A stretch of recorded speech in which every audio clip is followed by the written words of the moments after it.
Many people do not like to discuss financial planning for their family in the event that something happens to them.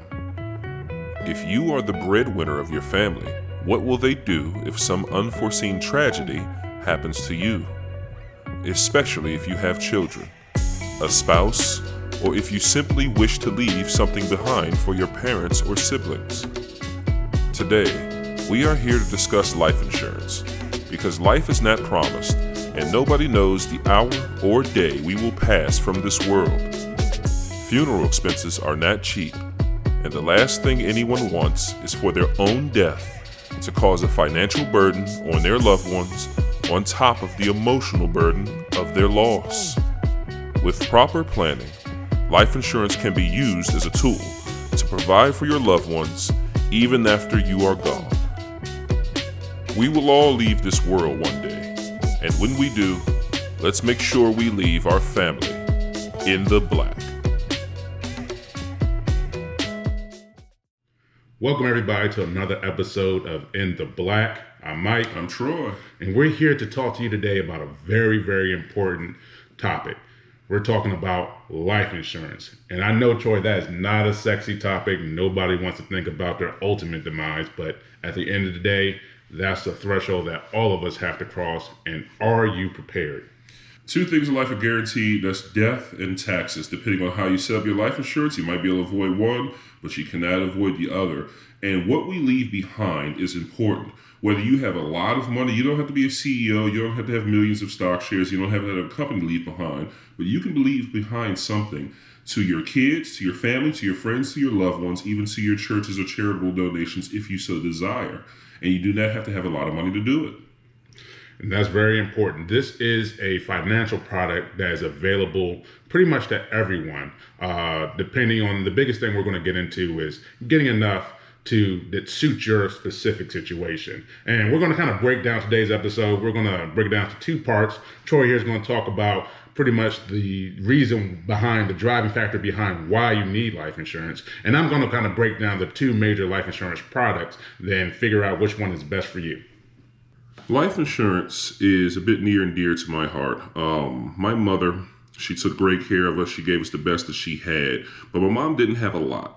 But one thing she ensured that if anything happened to us, she had life insurance that would take care of her final needs and give us a little something to continue on about our day.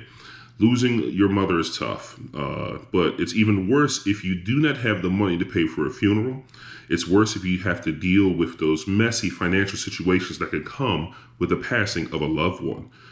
Her future planning took care of us when she found out that she had terminal cancer. And we lost her 9 years ago. And because she had life insurance, we did not have to worry about how to pay for a funeral, even though we didn't have a lot of money. And she left something to her 3 sons. And it was it's the ultimate expression of love, if you think about it, to truly care and leave something behind for your loved ones when you're gone. When she was long gone, she was still taking care of us based on a decision she made to have a policy. And it didn't have to be a huge one. It was not a gigantic policy. It's not like she left us with millions, but she left us with enough to take care of her funeral, her expenses, and to ensure that we had something in our pocket as we moved on with our lives without her, as hard as that can be. One thing you do not want to have happen if you lose a loved one is to have to go out here on GoFundMe and fire it up just to pay for funeral expenses. There's one thing for certain that they take advantage of in life, and that's funerals. It is an emotional time, and funeral directors and homes cost a lot of money. Cemetery plots cost a lot of money. Caskets, they will try to upcharge you on. You have to be very careful. That's something for another topic. But without life insurance, you're going to have to come up with an immediate bill due, and they will not let you pay after they've embalmed and buried a person. You have to have that money up front. And what you do not want to do is have to waste time going on GoFundMe and hope and pray that people are making donations so you can take care of your loved ones. Now let's talk about the different type of life insurance products there are. There are 2 major types, and picking the right one for you is a discussion you need to have with yourself and your family. The goal of this is to make sure that all your liabilities, your funeral costs, and everything is covered in the event of your untimely demise. If you have a wife, or you have children, or you have other people that you're looking to take care of. For me, when I first got life insurance, it was looking to take care of my mother because I was unmarried. I didn't have any kids. But I just said, if God forbid I'm an only child, if something were to happen to me, I wanted to make sure my mother was taken care of. That was one of the biggest driving factors when I initially got life insurance. And as times change, I end up updating my policies and figuring out the right plan that worked for me. So now let's get into the two types of plans that could work for you. Term life insurance, as the name suggests, is a life insurance product that is for a term. That means that it could be for 10 years, 20 years, or even 30 years. It depends on what type or length of coverage you're looking for. Typically, term policies are cheaper than whole policies, which is the other policy we're going to touch in a second. They come with more attractive premiums that you will pay monthly. And the benefit of the term policy is if you do your planning right, by the time your policy expires, then you will no longer need a term policy. Not saying that you're necessarily going to die at that point. For instance, if I got a term policy at the age of 30 and I anticipate by the age of 60 that all my kids will be grown and out the house, all my house will be paid for, all my major financial debts will be covered at that point. All I need, and I have enough cash to bury myself, right? So I would no longer need, in theory, need to have life insurance, right? Remember, life insurance is a stopgap measure to help cover you, like any insurance product, think about like your car or anything else, to cover you in case of a catastrophic loss, right? This loss being your life. So for life insurance policies for a term, usually works for most people. It'll cover you for a specific amount of time. You'll pay a monthly premium. It's usually cheaper than whole life, but there are a little bit of drawbacks from it depending on what you want to do with life insurance. The policy can't build any cash value, right? So whatever you put into your policy, let's say your premiums are 20, 30, 40, 50 bucks a month. That money, just like your car insurance, is gone. It doesn't build up and doesn't accrue any value as time goes on. Another downside is that the premiums generally increase over time. So the same premiums you're paying in your 30s won't be the same premiums that you're paying in your 50s. Generally, they go up over time to account for age. Another thing that's important for your term policy is you want to make sure you list out who your beneficiaries are, and you want to keep that up to date. And by that means, if your untimely demise were to occur and you're still under your term policy, who are the people to get the payouts and in what percentages? And they're also going to get into things like contingent beneficiaries, as in if that person is not available, who else can be paid out? And it's important to keep those up to date because there's nothing worse than trying to leave something to someone who's not there. And then there's a whole issue of who gets what. You really don't want to have that issue. That's more of an estate planning thing, but you want to keep that in mind. Another big benefit to term life insurance is for when that payout does occur, the money is pretty much generally tax-free. That means that the people who are getting the recipient of your death benefit will not have to pay taxes on that money. So for instance, if you're getting a term policy and let's say your biggest concern is, covering your house because that's where your family lives and you want to make sure that your house can be paid for. That way they don't have that bill going forward. They don't have to worry about a mortgage, or let's say you want to cover some vehicles or whatever the case may be. You have enough in that policy to cover those expenses. So you want to make sure when you're deciding on your policy, you have to do a little bit of forecasting, see where your life wants to go. You can also always adjust your policy as time goes on for major life events like a birth of a new child. But you want to make sure in general when you're playing out with a term policy that you have those things covered that you think will need to be accounted for if you were to leave this earth. Next, we're going to talk about a whole life policy. Now, a whole life policy is a little bit different than term. And whole life, as the name suggests, lasts your whole life, right? So there is no term limit on the policy. As long as you continue to pay your premiums, your whole life policy will last your entire natural life. And at the end of your life, it will pay out the death benefit to whoever your beneficiaries are, right? And that is attractive for some people because they want that benefit of being able to be covered for their whole life. They don't have to worry about terms. They don't have to worry about if they get to 60 and they still have outstanding debts that they don't have any life insurance to cover it in the case of their demise. Well, with a whole life policy, you don't have to worry about that, right? A whole life policy also has a couple cool other things. A whole life policy, it also can build cash value over time.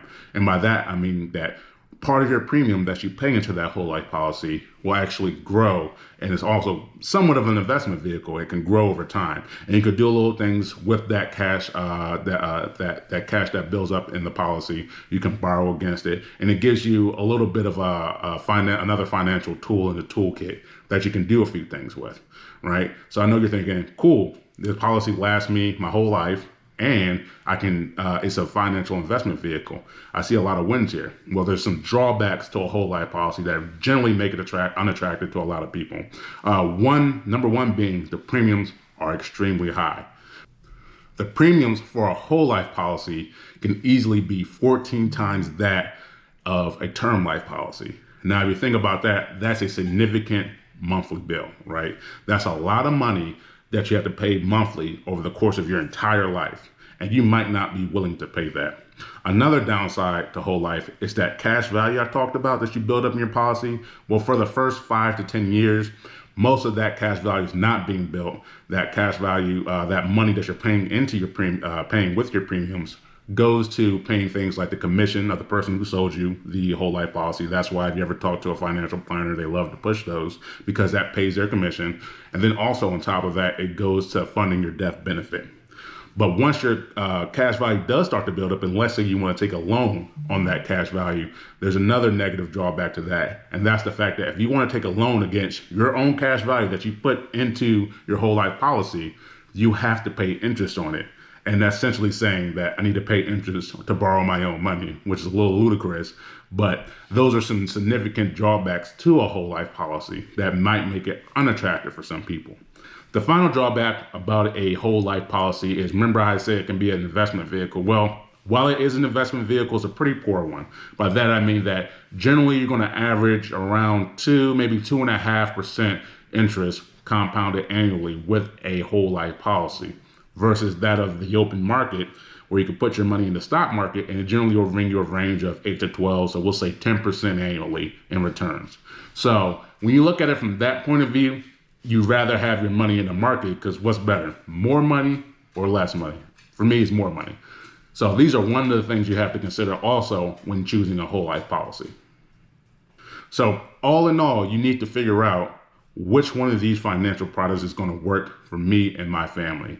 They both have their pros and their cons, and you need to sit down and possibly talk to a financial planner or do some digging and research yourself to figure out which policy makes sense for you going forward. In closing, we are not here to sell you life insurance. We're here to sell you on the idea of it. If you have children especially, what will take care of them? Who will take care of them, and with what money if anything happens to you? If you have older parents that you plan on taking care of for the next few years, if something happens to you, who and what will take care of them? Your family, friends, loved ones. You can leave behind something special for them, and it's up to you to determine how much. It's up to you to determine who, and you can do so often for the price of a trip to Starbucks. It all depends on your health and your age. Some of these policies have health requirements, many of them do not. And the younger you are, the cheaper it will be depending on the type of life insurance you buy. I highly recommend for you to go and explore. You can use any of the major insurance companies. All of them offer life insurance or partner with someone who does. You can take care of your family and your friends and your loved ones, if you so choose, for often less than $20 a month. My mom did not have a lot of money when she got her life insurance policy, but it was less than $15 a month, and she got that policy when she was in her 50s. That allowed her to take care of her children in the event that something happened to her. And lo and behold, she had no idea at the time she got it, but something unfortunately did happen to her. And it allowed us to take care of her expenses and to do so with dignity and walk away with something for each and every last one of her children. And ultimately, the responsibility of handling your final affairs is yours. It's not up to anybody else's, it's yours. You need to make sure that you can handle your final arrangements and make sure that they are paid for. You need to make sure that you leave your family in a good state. They're already grieving, there's already loss. and you need to make sure that you're covered. So that brings us to a closing on today's episode. Thanks for watching In the Black. If you don't mind just go ahead and clicking that like button and subscribing. We're planning on rolling out more content as the weeks go on. We're really looking forward to going down this financial journey. Like we said before, we're really trying to broaden the knowledge base and bring some financial literacy to the minority communities, because that has been typically underserved as we look back in American history, and actually worldwide history, I would think so in general. But we're happy to be going down this journey with you guys. Please give us any feedbacks in the comment section when we're looking at those. And once again, I'm Mike. I'm Troy. And thank you for watching In the Black.